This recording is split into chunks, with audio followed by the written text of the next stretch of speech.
Okay, Andrew. Yep, just give me 2 seconds here.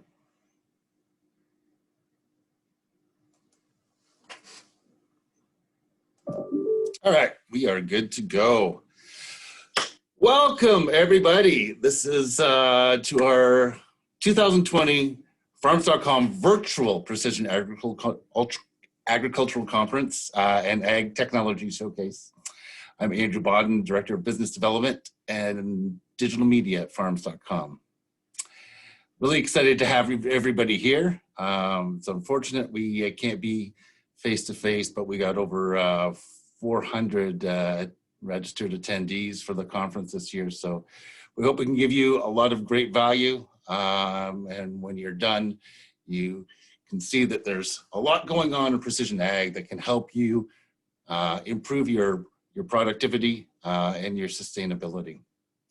This year is our virtual conference will be packed with over 55 speakers from over 45 countries across the globe. Just a quick reminder, if you'd like to tweet about the conference, please use the hashtag #PAG20. I'm delighted to kick off the conference this year with an exciting topic that has an incredible impact on precision ag, which is the role of space, satellites, and communication. Our speaker today is Eric Laliberté, and he's the Director General, Space Utilization for the Canadian Space Agency. In this position, he is accountable for overall planning, direction, and general management of space utilization branch of the Canadian Space Agency, whose mandate is the end-to-end implementation of Earth observation, satellite communication, and space environment elements of the Canadian Space Program. Mr. Laliberté joined the Canadian Space Agency in 2001, where he held various positions, and in recent years being Director of the Space Exploration Projects and Director General of the Space Science and Technology. Eric holds a Master's in Engineering Management from the University of Sherbrooke and bachelor's degree in mechanical engineering in automation specialty from McGill University. He has served 12 years as an aerospace automation engineer officer in the Royal Canadian Air Force before joining the Canadian Space Agency. He was part of the Air Reserve for 10 years, and he assumed the responsibilities of quality manager and of the 48th Squadron's Aircraft Maintenance Flight Commander. Please welcome Eric. Take it away, Eric. Well, thank you, Andrew, for the introduction. I'm extremely pleased to have the opportunity to speak to you today. I'm sure I'm not the only one who wished it was possible to be in the same room. Now that I've mastered the clicker, I have to adapt to all kinds of different platforms for sharing tools. So bear with me as we set up to share slides and a few videos throughout my presentation. So I will do that right now.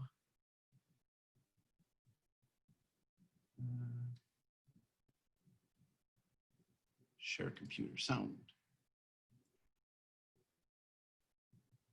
Okay, so you should see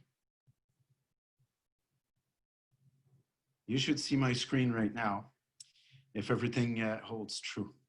So if we were co-located, I would probably have asked a show of hand how many thought this to be a strange match, having someone talk about space at an agriculture event. But you've heard in my title, you've heard the word that I work in space utilization. And I'm so excited to have this chance to speak to people that are in the land utilization business. I believe that we do not know each other well enough. So today I will tell you a little bit about what we do, how we think space can do something for you. And I will also touch on our vision of the future and the challenges ahead. So let me start with a short video. It should work. While looking at Earth from space, Canadian Space Agency astronaut David Saint-Jacques was amazed by the beauty of our planet. He called Earth humanity's spacecraft. Earth is keeping billions of people alive and billions of animals and billions of plants alive in the deadly vacuum of space. So we are all astronauts, and our main spacecraft is Mother Earth. We are responsible to keep Earth in good shape. We can find solutions, and when we work together, we can accomplish miracles and things that we thought were impossible. That gives me a lot of hope for the future. Earth imagery from space helps us better understand the science of our planet and find solutions to protect our environment.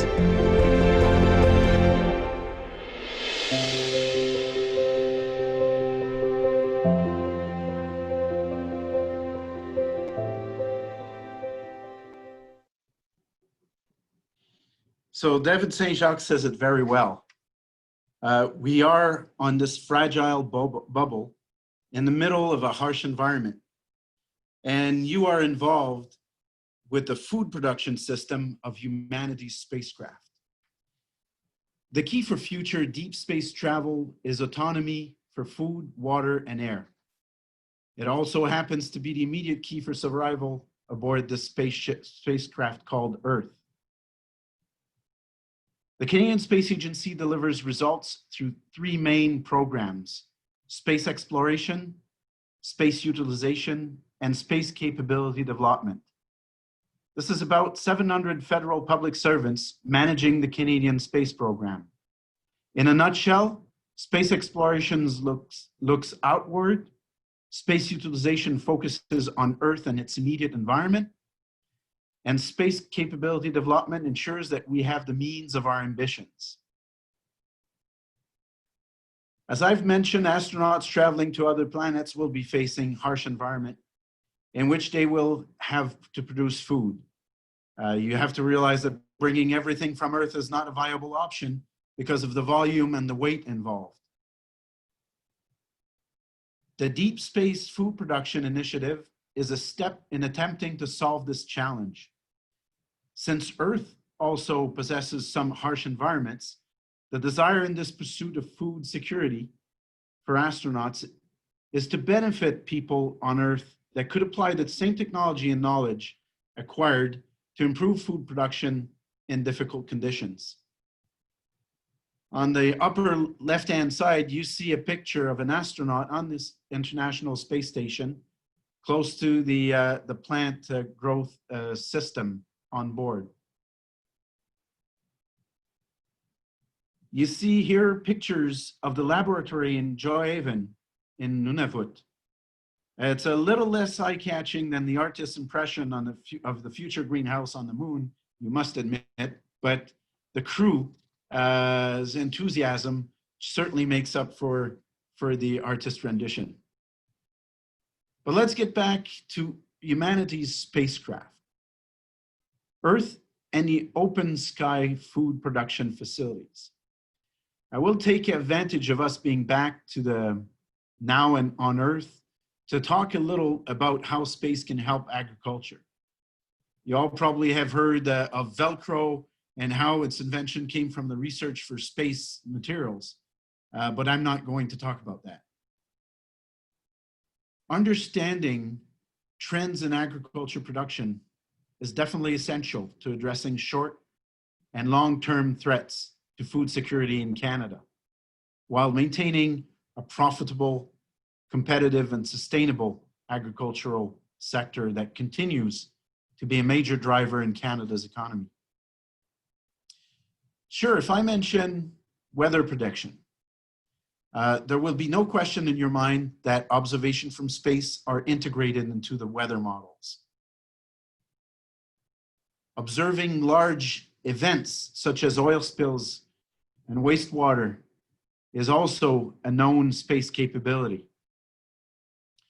And I'd like here to just underline the fact that 2020 marks the 20th anniversary of the Charter for Space and Major Disasters. This charter was put in place by 3 founding members, of which Canada is one. And now it counts 17 members, 61 satellites. And just to give you numbers, as of last October, there were 678 activation of this charter, 14 of which occurred in Canada. This charter basically allows members to call on everyone involved to respond to disasters. So they activate the charter, and imagery is provided in order to help react to the different disaster. In a country as vast as Canada, observing Earth from space helps our government monitor and protect the environment and the North, manage our natural resources, and ensure the safety and security of Canadians. Canada faces a variety of challenges, domestic and international, which include mitigating and adapting to the impacts of climate change, producing food for Canadians and the world, modernizing infrastructure, and ensuring national security. The high quality Earth observation data acquired by satellites, like the RadarSat constellation mission that we launched a little more than a year ago, they play a vital role in addressing those challenges. It's all about data. We need information. Satellites have been doing their share from space by providing data to help monitor the growth and harvesting of crops. Satellite data, combined with smart farm equipment and weather models, allow farmers to use less water, fuel, pesticides, and fertilizer. This enables them to produce healthier food more efficiently and more sustainably. You see on this slide basically 7 ways that satellites support agriculture, whether it's monitoring growth, assess soil and crop health, better forecast of precipitation, assess soil moisture, avoid waste of fertilizer, pesticides, and water, as I said, and overall maximizing crop yields and facilitate sustainable management. Like I said, this is all about data transformed into actionable information. And space-based data is combined with aerial and on-the-ground measurements to develop this information. In the next few slides, I'm going to show you some examples of this application. So we can actually, from space, watch canola grow. You will see the colors changing on the main picture that's looking at fields, basically, depending on the season, depending on the state. So we went from early stage, now we're in the leaf and buds development stage, the bloom, so the flowering stage, and you see, of course, the colors that you're seeing changing on the main slide, that is artificially done, but the soil, the field basically reacts differently or reflects differently the radar information and the imagery that we're taking from space. And that allows us to determine, the state of the different fields. And all the way to the mature stage of the canola field. How wet is wet? We can measure soil moisture from space. Again, it's a question of the characteristics that the wet soil or dry soil reflect the radar energy that we send with radar instruments aboard the Canadian satellites. So this allows maps like this one. It's if I remember correctly, it's a map over Manitoba, and you basically have a distribution of how wet each parcel of land is with respect to the others. And that drives important information in terms of flooding risk, crop disease risk, and in some cases also the ability to see the fields. So the whole purpose of looking at agriculture from space is basically to help on the ground decisions. This here is an example of irrigation decision making, basically in the fields. This is in Chile, and it depends on on the stage of irrigation, what we measure from space. Then decision making can be done on large parcels of land of agriculture.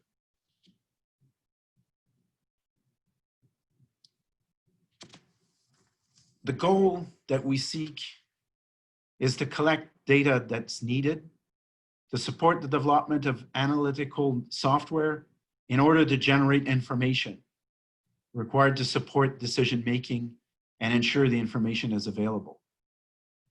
You see here basically that flow of information from the sources of data through algorithm and information that's generated, whether it's hours that soil remains wet through the date of canola flowering or precipitations and temperature.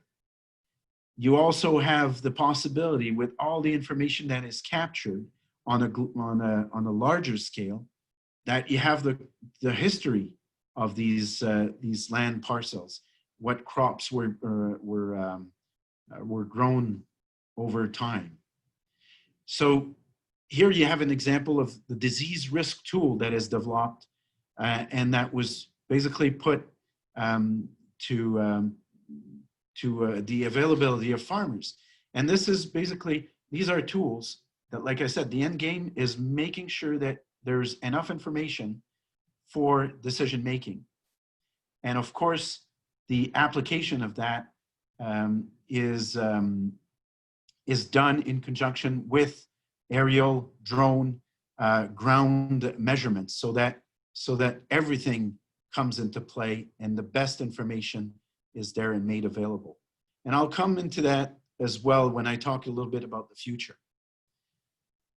But at the individual farm level, Canadian companies use space-based Earth observation and advanced analytics to develop online services for customers to pinpoint and better manage unproductive or problematic areas of farmland. It is estimated that the increased use of space-based Earth observation technologies within the Canadian agriculture sector could produce cost savings to Canadian farmers of up to $1.3 billion over the next decade. Canola industry used satellite imagery to demonstrate regulatory compliance and gain access to export market of 100 to 200 million a year in Europe. These are different ways that space can help, that space can contribute to the prosperity of agriculture. Allow me to use a little video to transition from the what is to where we need to go. From space, we see deep into the heart and veins of our ever-changing planet. Pictures of Earth are worth more than 1,000 words. They are the blueprint for our future. To unlock the full potential of space's unique vantage point, we've created powerful tools. Tools that gather valuable data. Data that enables farmers to efficiently manage water and fertilizer for stronger food yields. Data that scientists use to monitor ticks and mosquitoes that carry harmful diseases. Data that first responders use to find the fastest routes to save lives. That's only a glimpse of what we can do today. In the future, when combined with AI and powerful computing, a broader range of space data would generate infinite solutions for Canadians. Imagine a future where we can use space data to better understand and predict the impacts of climate change, like rising sea levels, extreme weather, wildfire risk, and flooding. Measure the health of our forests and create predictive maps of pest damage and burn extent. Produce real-time dynamic navigation routes to protect whales and other endangered species. Ensure security and sovereignty in Canada's vast Arctic. Tomorrow's challenges require investing in innovative solutions today.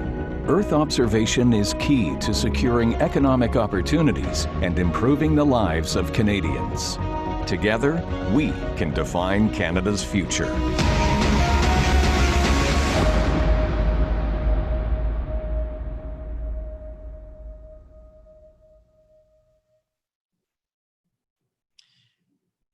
So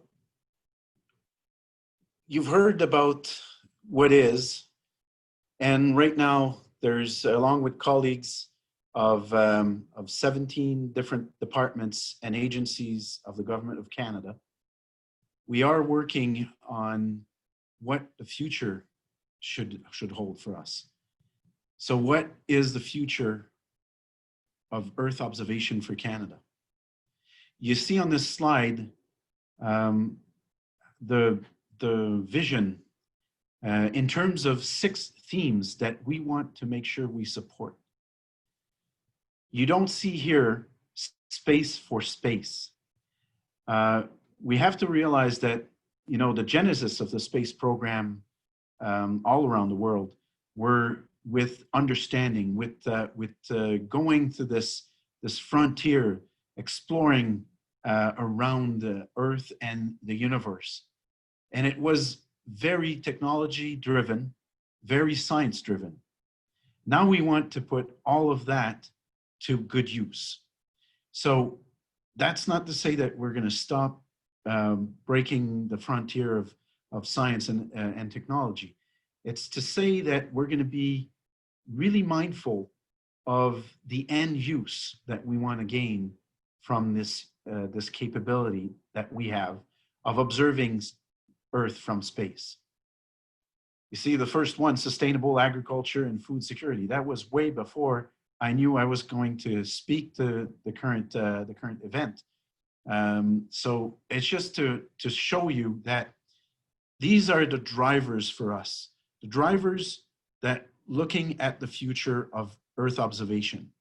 We aim to support these themes. And the key is that we need to ensure that the complete value chain is considered. That means that this chain of source of data all the way to the use of data has to be rooted in the needs identified by the different practitioners, you. So we need the good communication. We need to understand better what are the challenges so that we are driving towards contributing to solving those challenges, to responding to the difficulties or the innovation ideas that you may have. You know, if you have this reflection of, if only we had this information, we could do, well, maybe we can help. And this end-to-end is also making sure that we collaborate with partners.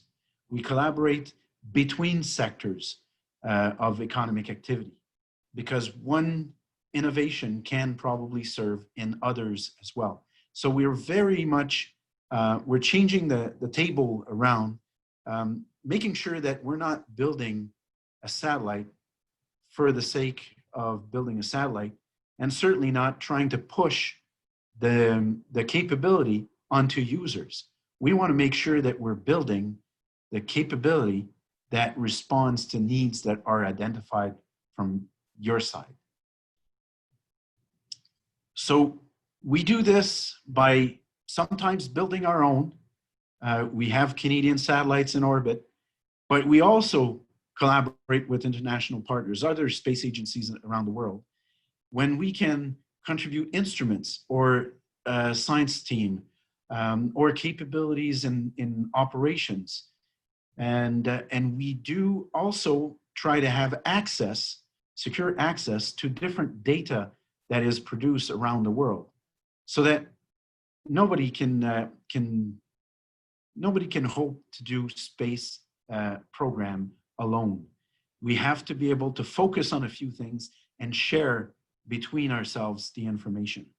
So we do that. And now we also have more and more commercial capabilities that are being developed in Canada and around the world. And we have to be able to use that and complement that with the government efforts. Now, as we close with another view at humanity's spacecraft, a picture of Vancouver from the space station, I can't help but think that space utilization and land utilization are not so distant after all. Space can definitely be part of the agriculture innovation. And let's face it, we will invest in innovative ways to use space. May as well benefit agriculture. We just need to communicate better both ways. We need to understand your needs, and you need to understand the capabilities. I hope that you know your space utilization cousins better now, so don't be strangers. Let us know your challenges so we can help you feed these passengers of humanity's spacecraft. I thank you for your attention, and I'll be able to answer questions, I believe, in English or French. So, thank you very much. Thanks, Eric. Really appreciate it. That was a wonderful presentation. Hope everyone was able to figure out, there's a few little difficulties, but we hope everything came out. So got a few questions. Actually, I'm going to throw out one right to you right away, Eric, because as you finished off, you said that we need to communicate better with the Canadian Space Agency as agriculture. What's the best way for us to do that so we can get that two-way street to get that communication working? Yeah, that's a good question and a puzzle. I think that we're always trying to update. Certainly, there's many ways of communicating. For example, there's the possibility of Agriculture Canada, agri-food, and basically that they are connected to the domain. So they are.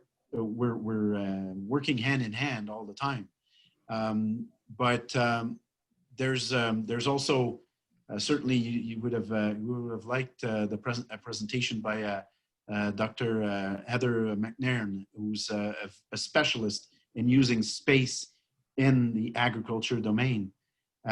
So we have those connections with specialists that bridge the gap between space and agriculture. What I think that we're missing is really the connection that, you know, the awareness that you are using space, you have challenges, and what are those challenges? So expressing those challenges, we sent just a few months ago, what we did is we published a document that was asking mostly industry, mostly in the aerospace domain, but also in the application.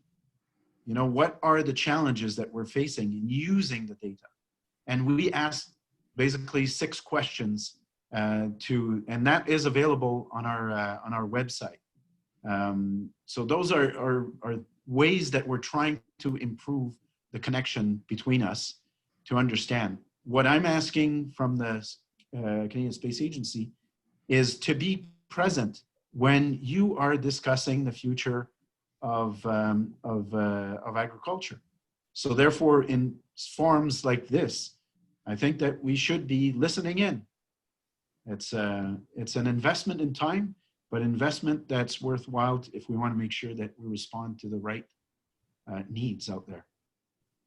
Perfect. Thanks, Eric. And I would suggest that for anyone who's joined in on this and wants help as far as getting into or communicating with the Canadian Space Agency, you're welcome to come to contact us at Farms.com, and we're happy to help out. That's really part of what our conference is about, is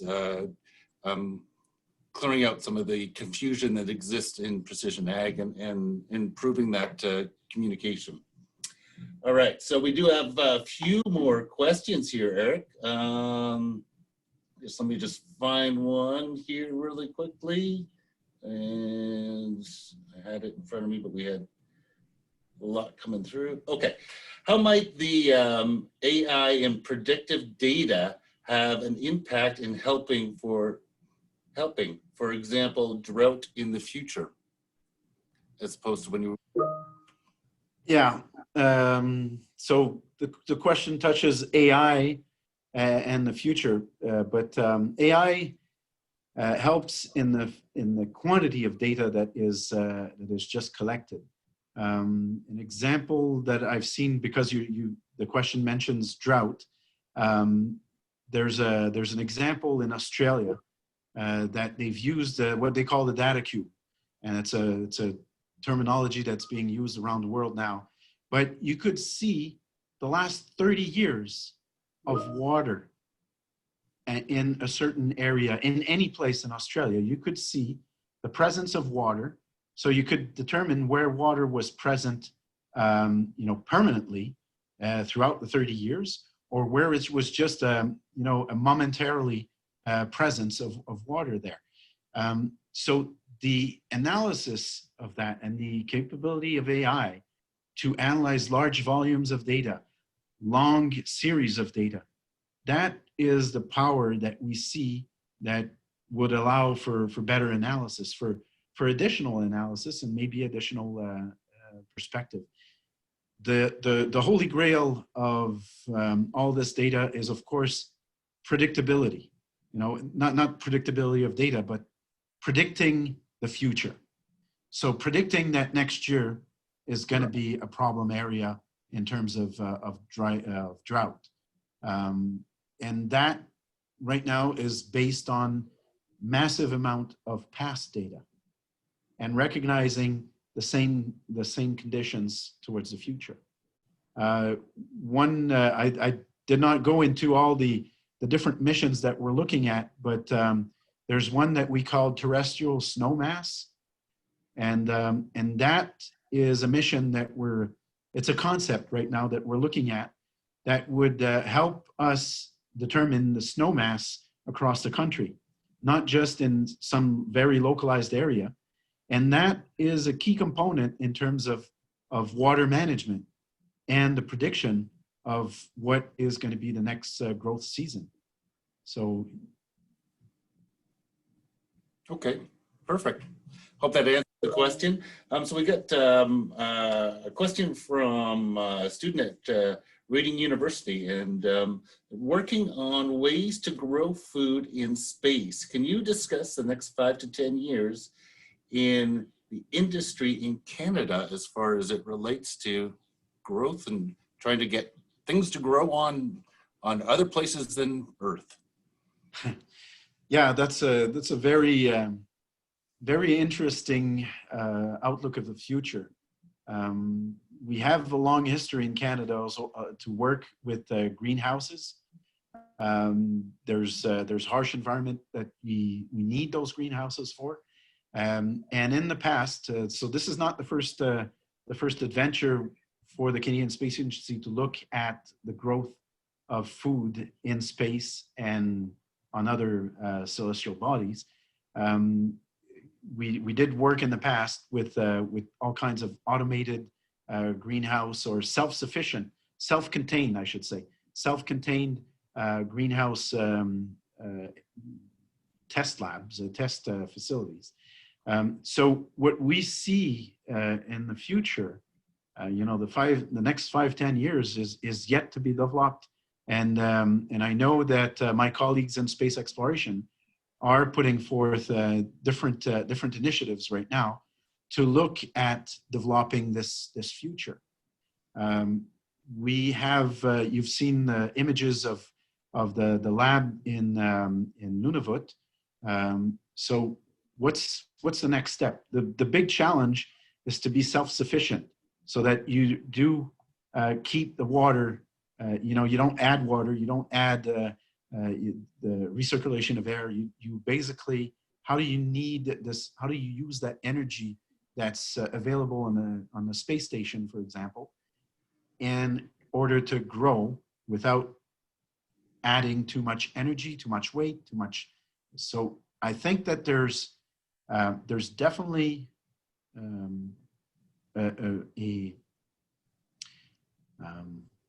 there's definitely a future for all the technology that we can develop that serves not only outer space, but in a harsh environment, and particularly in the north.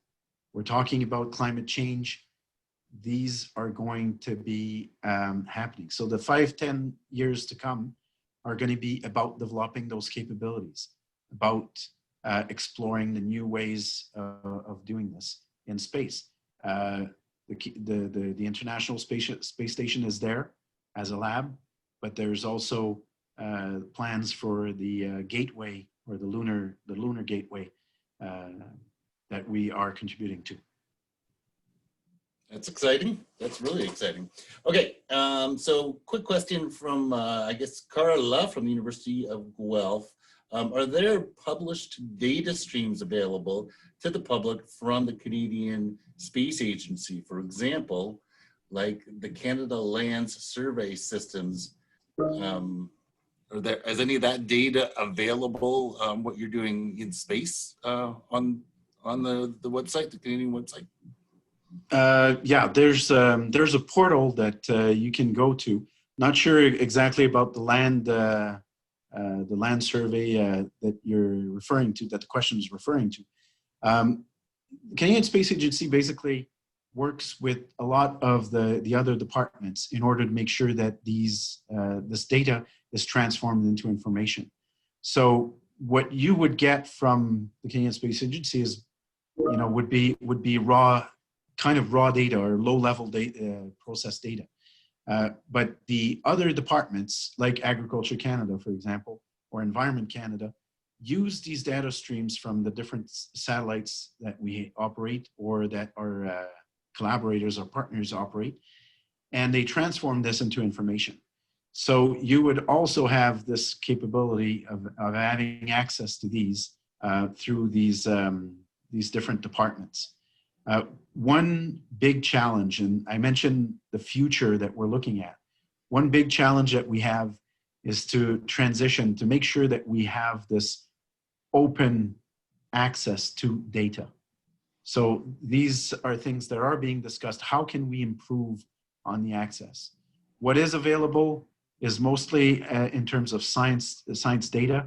Like I said, there's a portal that at least gives you the direction to get to the different data sets that we have available, or that we subsidize, basically. Some of them are hosted in universities, while others are within the different departments. Perfect. Yeah, so lots of data that can be found in various locations.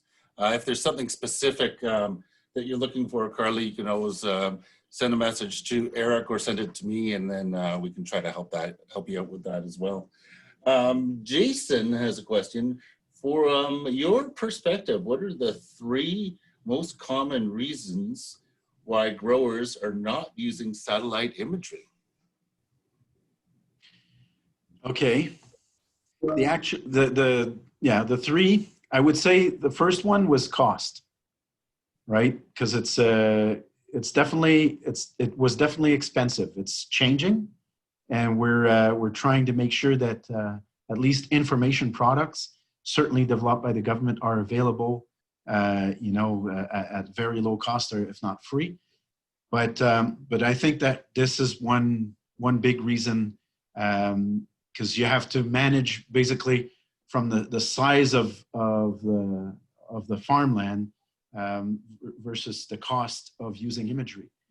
I think that now that drones are being used more and more, that we will see an increase in the use of space imagery.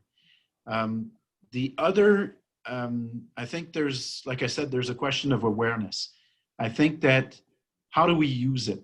So it's this bridging that I see between the two worlds that is not necessarily happening in an efficient manner. So it's nice to say, here's an imagery from space, but can you use it? And if you can't use it, then it's discarded, right? It's to give you just an example. There's I talked about our response to disasters. Well, there were imagery that were being provided free of charge to people on the ground. Beautiful maps, and they asked them, were they useful? Did you like those maps? And the people on the ground were saying, well, thank you. Yeah, the plastic that it is made out of was really well to protect us from the rain. And it has no, so it was not connected to the real need. So I think there's better connection. For example, I think that the difference, you've got imagery and you've got the GPS, and nobody questions the GPS anymore, right? So it's a question of it. And the third one, I think, is trust. Is it what I'm seeing from space, is it really reflecting the reality on my land? How can I believe that from space? You've seen in one of the videos that we can actually, it's meaning tracking, mosquitoes or ticks. Well, we don't actually track the mosquito itself. We track the evolution of its habitat, but it's enough information to take action. So we need ground truthing. Basically, that's why I say that it's not space alone is not a solution, but it's combining space and aerial and ground so that we have the good calibration and you can trust the data. That's great. I think we got time for one last question. And this is a little bit kind of out there, but so it's really, is there an opportunity, and this is kind of, I don't think you're quite there yet, but is there an opportunity with the precision ag and with the satellite imagery to help a producer to determine what fields will yield the best, or what crops they should grow on specific land? If you're doing a rotation, should you be doing, corn versus soybeans based on what they're seeing, what's going to grow best? Is that, I know that would require some AI stuff as well, some predictive modeling, but is that something that you can see coming down the pipe? Yes, I can see that coming down the pipe. Like you said, it's going to take some work, because even the machines, they basically analyze with the parameters that we're giving. So we need to make sure. So basically, put me in contact with farmers, growers that have this knowledge that from experience, that with these characteristics of the soil, here's the best harvest or the best crops that we should plant in these kinds of conditions. Because from space, what you can do is measure different conditions, measure different. So space is being used in some ways, some instruments for geology. So there's, like I said, we can measure the soil moisture from space. Well, we can measure other things. We can measure, the health of forests. We can measure. So it becomes a question of what needs to be measured. We need to know what needs to be measured, and how is that affecting this predictability that you mentioned in terms of crop yields for a certain land. And then we can teach the machine and help us predict. But I think it's just a matter of time. Perfect. Well, this is perfect timing. Eric, we've just come to the end of it. So on behalf of everyone here and Farms.com, really appreciate your time today.